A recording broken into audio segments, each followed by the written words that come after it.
தேனி மாவட்டம் போடியில் காவல்துறையினரின் இரவு ரோந்து பணியின் போது தமிழக அரசால் தடை செய்யப்பட்ட 24 கிலோ கஞ்சா பறிமுதல். சிறுவன் உட்பட 4 பேர் கைது.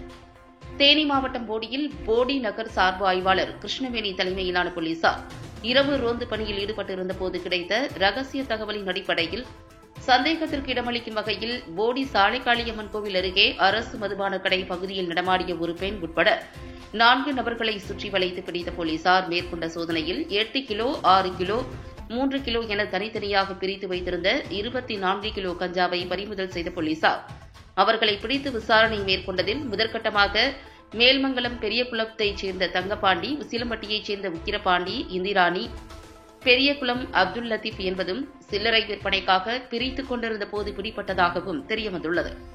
இந்த சம்பவத்தில் தொடர்புடைய மேலும் சில நபர்கள் குறித்து போடி நகர காவல் ஆய்வாளர் கோபிநாத் தலைமையிலான போலீசார் பிடிப்பட்டவர்களிடம் தீவிர விசாரணை மேற்கொண்டு வருகின்றனர்.